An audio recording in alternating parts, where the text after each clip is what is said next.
Assalamualaikum warahmatullahi wabarakatuh.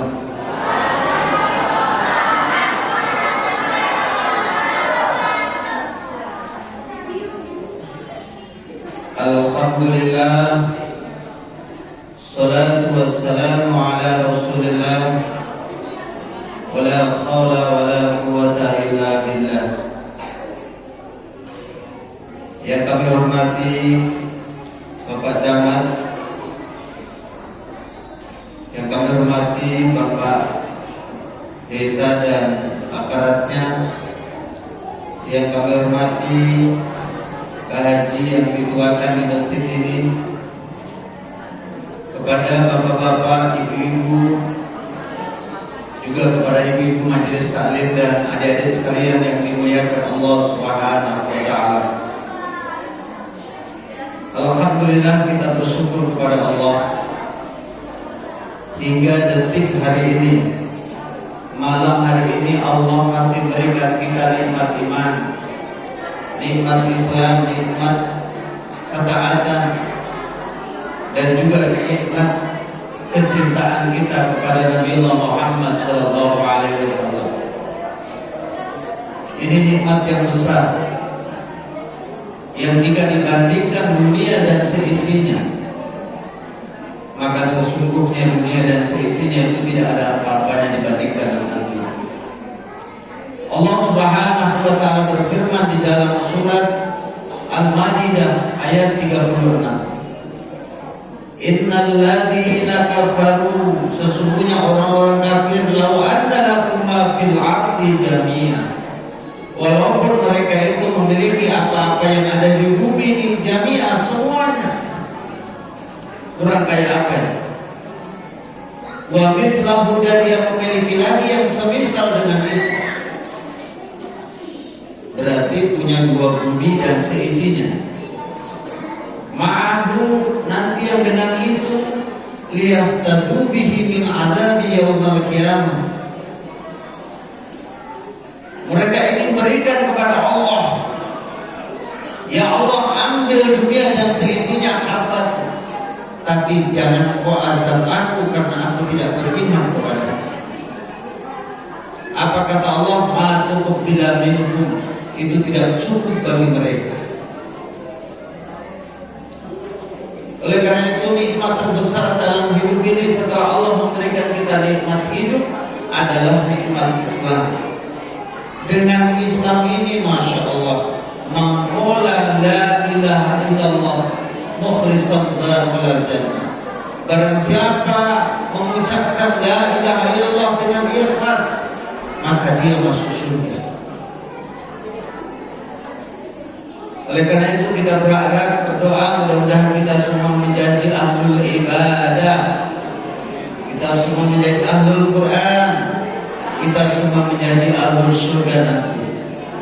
Salawat dan taslim kita kirimkan kepada junjungan kita Nabi Allah Muhammad sallallahu alaihi wasallam, manusia yang sengaja dipersiapkan oleh Allah, manusia yang sengaja dipilih oleh Allah, manusia yang sengaja dijaga oleh Allah untuk kemudian menerima risalah, yaitu risalah Islam, yang dengan risalah itu Allah Subhanahu wa taala berkehendak agar apa?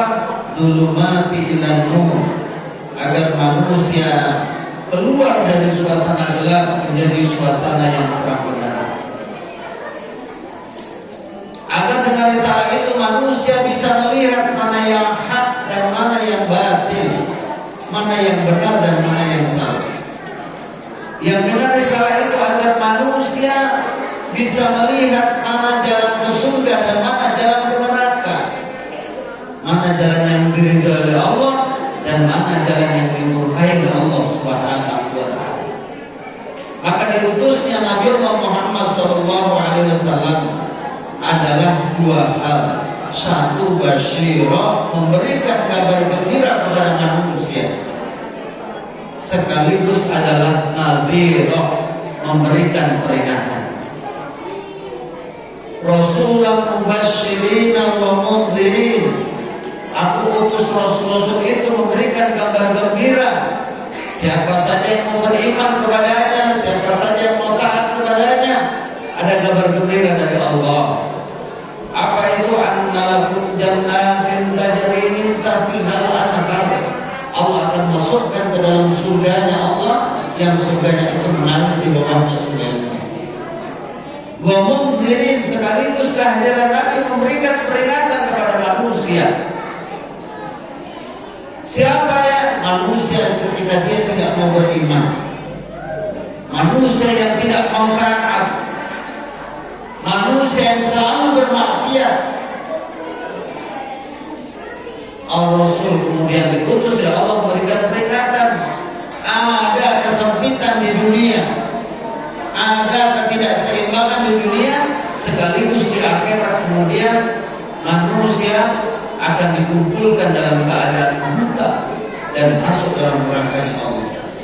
Li'alla yakuna lin-nasi 'ala Allahi hujjatun ba'da rasul, agar kemudian nanti manusia di hadapan Allah, manusia tidak punya hujah setelah Allah mengutus rasul itu. Ayah bunda bapak ibu sekalian yang dimuliakan Allah Subhanahu wa taala. Adik-adik masih semangat? Betul, masih semangat? Sebelum saya menyampaikan hikmahnya, insya Allah tidak terlalu panjang, mari kita sama-sama bersolawat. Salatullah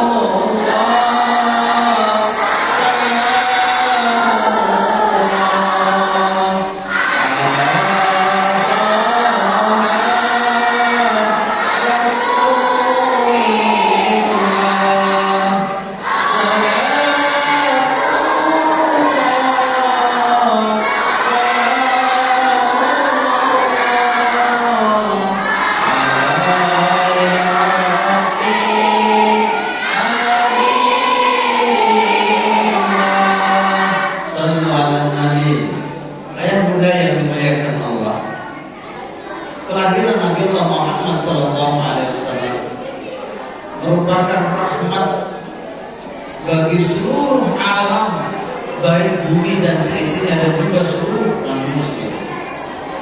Ya. Wa ma arsalnaka illa rahmatan lil alamin. Tidak aku utus Muhammad itu kecuali memberikan rahmat bagi seluruh alam, mendapatkan rahmat. Hal itu kemudian ditandai dengan banyak keajaiban kelahiran Nabi Muhammad SAW. Daerah yang awalnya gersang, menjelang kelahiran Nabi Muhammad SAW, daerah tersebut tiba-tiba menjadi subur. Bahkan ketika Nabi SAW diasuh oleh seorang wanita, disusui, kemudian si wanita tersebut kambingnya tidak mengeluarkan air susu sebelumnya, namun ketika Rasul ada di situ, maka kambingnya mengeluarkan air susu yang melimpah, memberikan keberkahan. Bukan hanya itu, ketika Nabi SAW mau akhir malamnya di Majusi sana, jadi agama Majusi, agama yang menyembah api. Selama ratusan tahun api itu tidak pernah padam, dan padam pertama kali adalah menjelang kelahiran Nabi Muhammad SAW. Kita pun mendengar kemudian sejarah bagaimana kemudian kelahiran Nabi dikaitkan dengan kelahiran adalah tahun gajah, karena saat kelahiran Nabi, Ka'bah di Mekah Al-Mukarramah itu pernah diserang oleh pasukan gajah dari pasukan Abraha. Dan kemudian di saat kelahiran Nabi, Allah mengirimkan burung yang dengan burung itu membawa batuan, dan batuan itu kemudian bisa mengalahkan pasukan gajah. Ayyuhal kiram, azanallahu wa iyyakum ajma'in. Begitu agungnya Nabi Muhammad SAW, hingga kemudian mengundang detak kagum bukan hanya bagi orang yang beriman kepadanya. Orang yang ingkar saja kepadanya kagum dengan Nabi kita.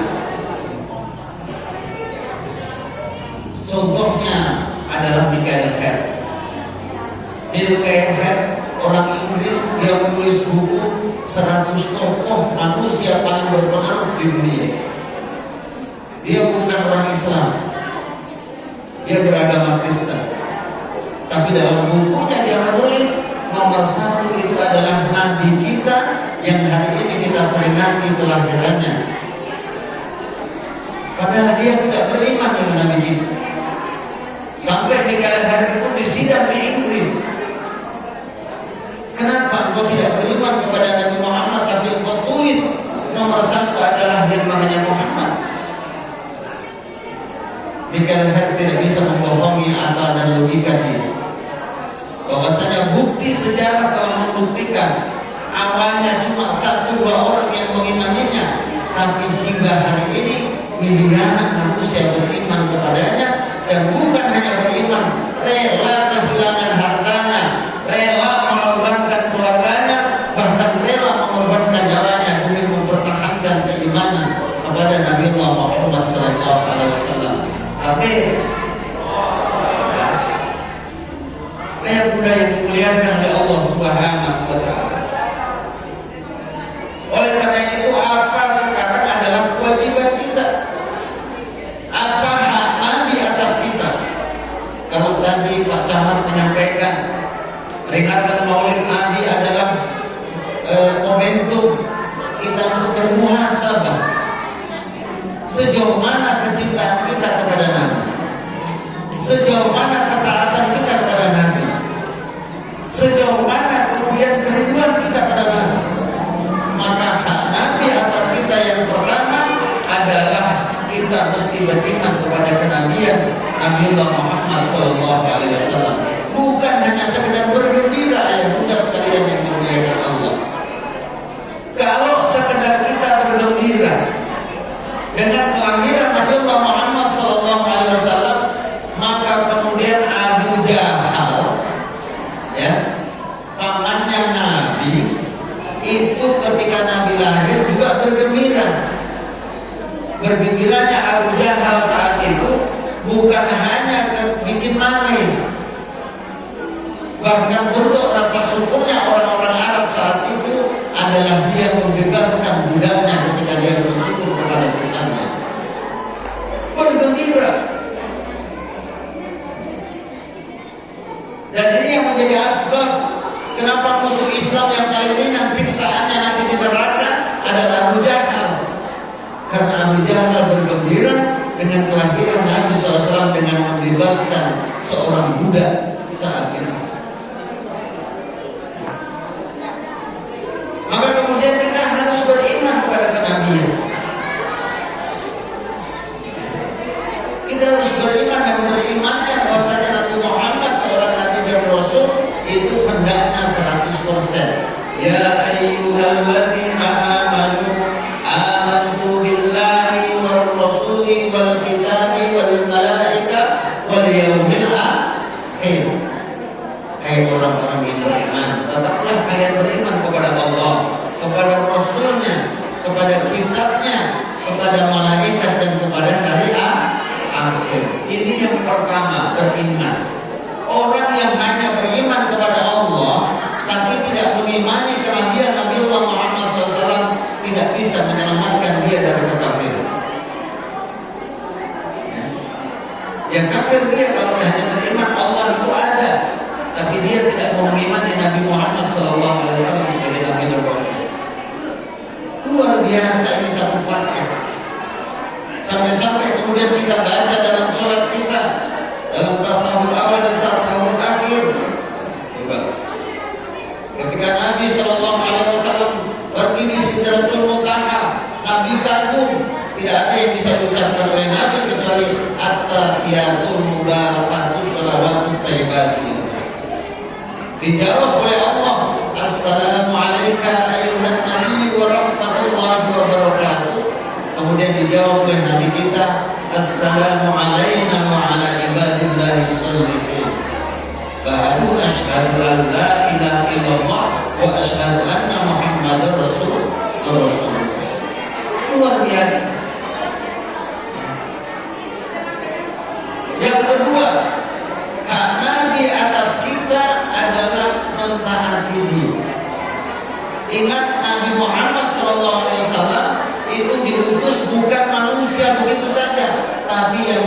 dia membuat memberikan rahmat, ada risalah yang beliau bawa. Makanya ketika para ahli tafsir menafsirkan bahwa arsalnaka illa rahmatan lil alamin illa kafatan linnas, maka yang memberikan rahmat itu bukan hanya pribadinya Nabi, tetapi karena kalau cuma pribadinya Nabi, setelah meninggalnya Nabi putus rahmat.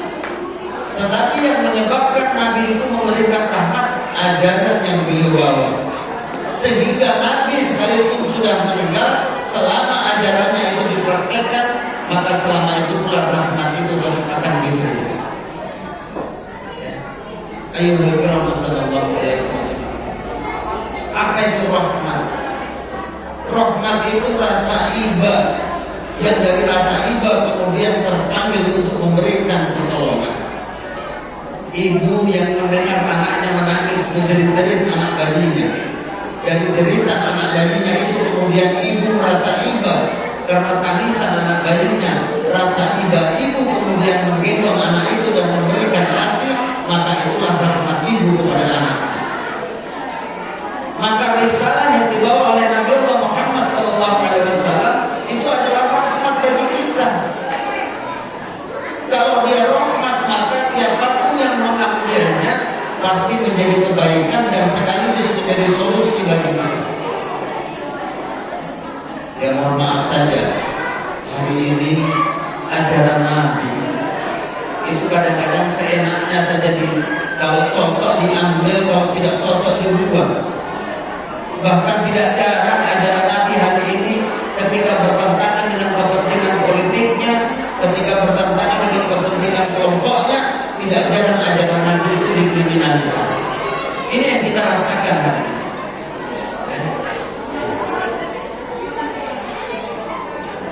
Orang pakai contoh saja, ada anak muda yang tidak pernah ke masjid, tiba-tiba ke masjid, rajin sholat, baca Quran, belajar Islam. Kadang-kadang hari ini mendapat ilmu luar biasa. Nah, hati-hati, jangan masuk aliran radikal.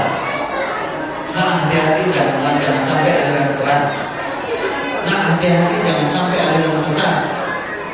Dan beban luar biasa. Tapi giliran ada anak muda yang tiap malam di dekar tidak pernah pergi masjid, apalagi mengaji, apalagi sholat.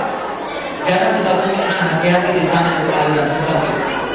Nah hati-hati jangan sampai masuk radikal, intoleran dan lain sebagainya. Tidak pernah. Artinya upaya framing negatif itu hati-hati. Ini secara sistematis ini akan mengarahkan umat ini agar satu, dia cuek dengan agamanya. Yang kedua, umat ini takut dengan agamanya, belajar Islam takut, apalagi mau mengamalkan. Yang kedua, umat ini bisa jadi nanti dia curiga dengan agamanya. Yang keempat, umat ini tanpa sadar nanti akan digiring dan dipakai tangan kita untuk menjadi musuh bagi agama kita sendiri. Kalau demikian adanya yang tertekanan siapa? Bukan kita. Korbannya adalah anak-anak kita. Ya. Lihatlah hari ini pergaulan bebas luar biasa. Angka aborsi di negeri ini dengan jumlah penduduk 270 juta itu per tahunnya hasil survei Komnas Perlindungan Anak 2,5 juta. Angka sedikit atau banyak? 2,5 juta aborsi itu angka sedikit atau banyak ibu? Banyak. Kalau melihat banyaknya, jumlah penduduk Sulawesi Tenggara ini tidak lebih dari 3 juta. Inilah aborsi. Akibat apa? Pergaulan bebas. Pergaulan bebas. Kalau kemarin kita khawatir kalau kita punya anak perempuan, sekarang juga lebih khawatir juga kalau punya anak laki-laki. Karena baru kita temukan di Sulawesi Tenggara ini kasus laki-laki suka sama laki-laki, LGBT. Itu sekali ketemu itu 30 orangnya. 30. Akhirnya kan khawatir. Kayak di kampung, kemudian ada orang yang kemudian ternyata apa namanya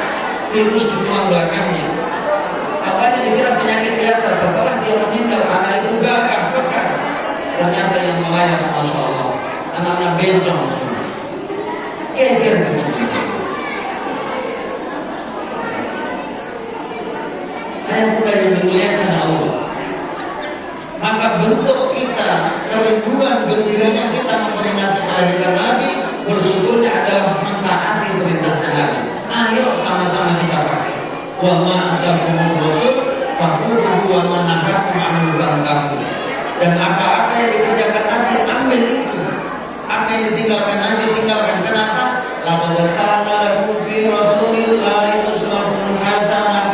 Pada diri Rasulullah itu ada suri teladan yang baik. Ya, ini. Dalam latar apa? Baik dalam perkara pribadi, ayo sama-sama kita bersemangat. Dalam perkara keluarga, ayo kita sama-sama ambil contoh Nabi. Ya, apa yang dicontoh Nabi, Pak? Maksud yang ingat waktu bukan cuma poligami, ya, tidak banyak hal. Kata Nabi SAW, seorang kepala rumah tangga laki-laki, khairukum li ahlihi. Sebaik-baiknya kalian wahai laki-laki, orang yang paling baik terhadap keluarga.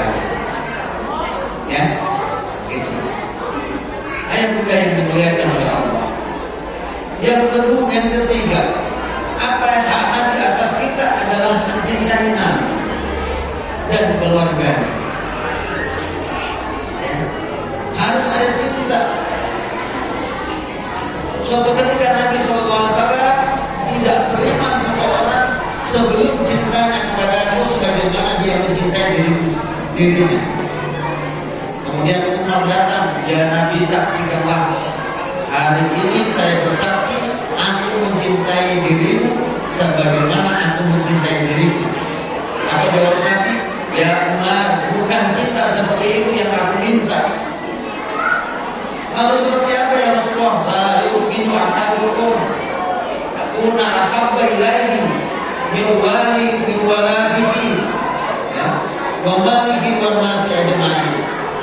Tidak beriman seseorang sebelum cintanya kepadaku melebihi cintanya kepada dirinya sendiri, cintanya kepada keluarganya, cintanya kepada hartanya, dan cintanya kepada manusia secara keseluruhan. Kemudian Umar mengatakan, saksikanlah ya Rasulullah, maka hari ini aku bersaksi, aku mencintai dirimu melebihi cintaku dari segala-galanya. Ini penting ibu sekalian. Ya, ada hadis Nabi yang diriwayatkan oleh Anas bin Malik.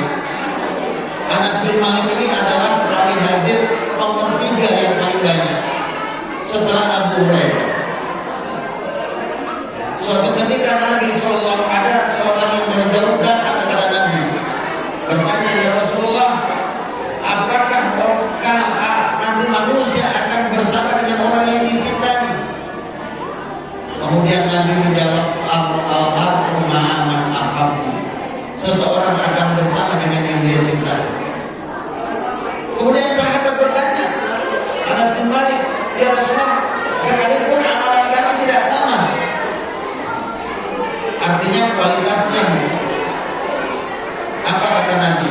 Iya, sekalipun amalannya itu tidak sama, tetapi ketika engkau mencintai seseorang, maka cintamu itu akan membersamamu nanti di akhirat. Apa kata Anas bin Malik? Tidak ada seorang sahabat Nabi yang bergembira setelah dia menerima Islam kecuali setelah mendengar hadis ini. Kenapa? Karena dia sadar, ya, imannya sahabat Rasulullah yang luar biasa itu tidak mungkin sama dengan imannya Nabi. Amalannya sahabat Rasulullah yang luar biasa tidak mungkin sama dengan amalannya Nabi.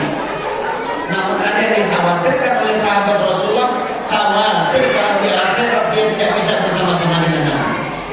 Karena kecelakaan manusia nanti di awal akhir adalah ketika manusia tidak bisa bersama-sama dengan Nabi Sallallahu Alaihi Wasallam.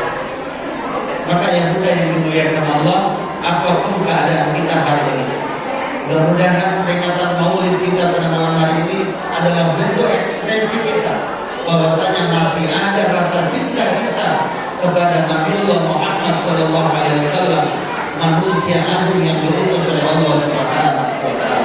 Yang terakhir, apa hak Nabi atas kita adalah bersolawat kepadanya. Kalau Allah perintahkan kita sholat, Allah tidak kerjakan. Allah perintahkan kita zakat, Allah tidak kerjakan.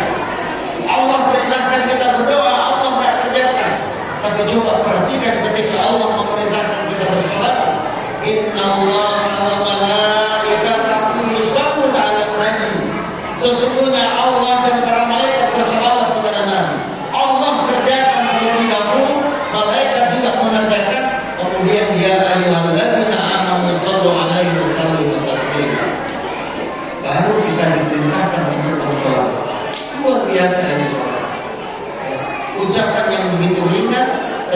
balasannya luar biasa dan insya Allah menjadi wasilah nanti di yaumil akhir kelak. Kemudian kita bersama-sama barisan yang barisan itu dipimpin oleh Nabiullah Muhammad sallallahu alaihi wasallam. Ayah bunda yang dimuliakan Allah, kita sholawatan sebagai akhir ceramah saya pada kesempatan malam hari ini.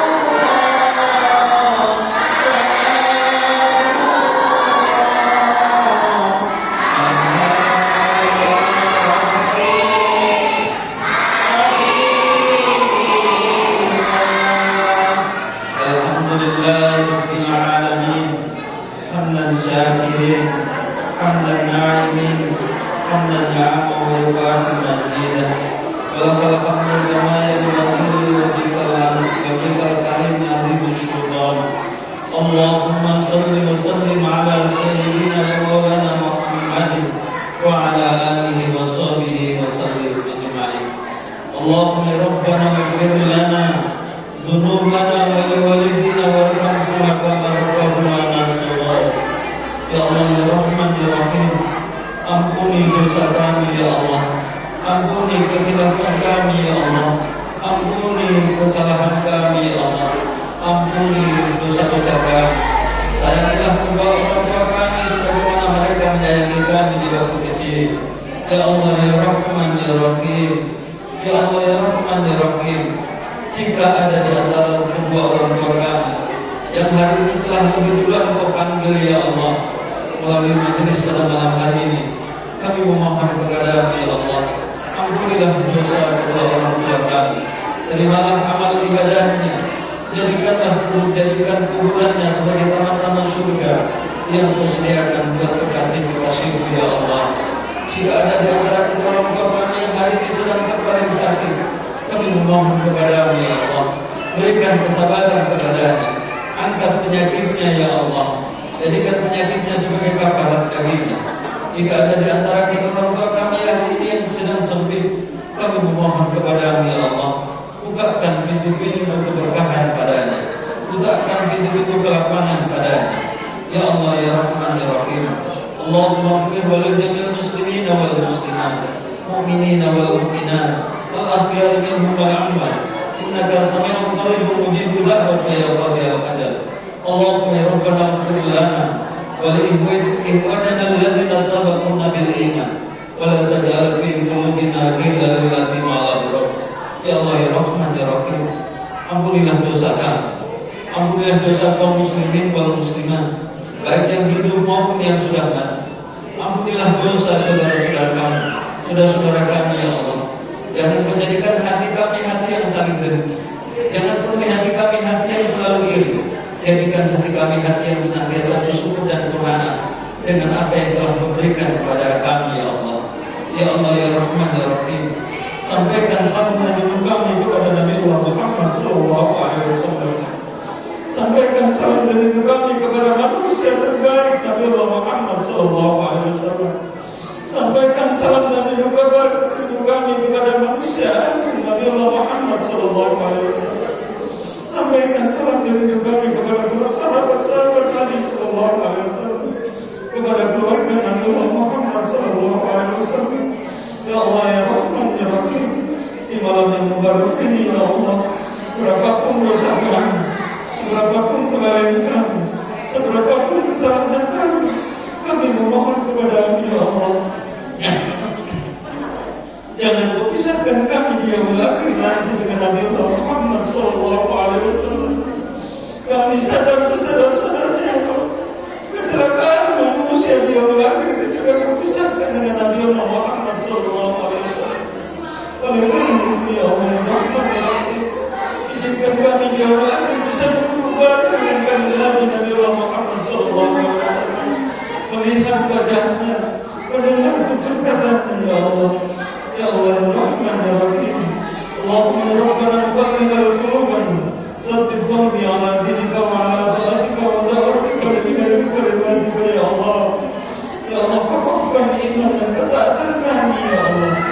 Allahumma ya Rabbana hab lana min azwajina wa dhurriyyatina qurrata a'yun waj'alna lil muttaqina imama. Ya Allah ya Rahman ya Rahim, bagaimana penuh berkah ini ya Allah, kami memohon kepadamu, jadikan pasangan hidup kami, jadikan anak keturunan kami sebagai penyejuk mata hati kami, jadikan pasangan hidup kami dan anak-anak kami sebagai pemimpin orang-orang yang bertakwa. Kami berlindung kepadamu ya Allah, jauhkan, lindungilah anak-anak kami dan kedua pasangan hidup kami dari segala macam bala yang datang kepadanya. Ya Allah ya Rahman ya Rahim, Allahumma ansur al-Islam wal muslimin wa adina syirka wal musyrikin wa damir a'da'aka a'da'ad-din. Ya Allah, tolonglah umat Islam ini ya Allah, tolonglah umat Islam ini ya Allah, tolonglah umat Islam ini ya Allah. Ya Allah, hadirkan kepada kami pemimpin-pemimpin yang takut dengan Engkau ya Allah. Hadirkan kepada kami pemimpin-pemimpin yang senantiasa mendapatkan ketaatan ya Allah. Hadirkan kepada kami pemimpin-pemimpin yang takut akan ancaman neraka-Mu ya Allah. Hadirkan kepada kami pemimpin-pemimpin yang rindu akan surga-Mu ya Allah. Ya Allah ya Rahman ya Rahim, Allahumma ya Rabbana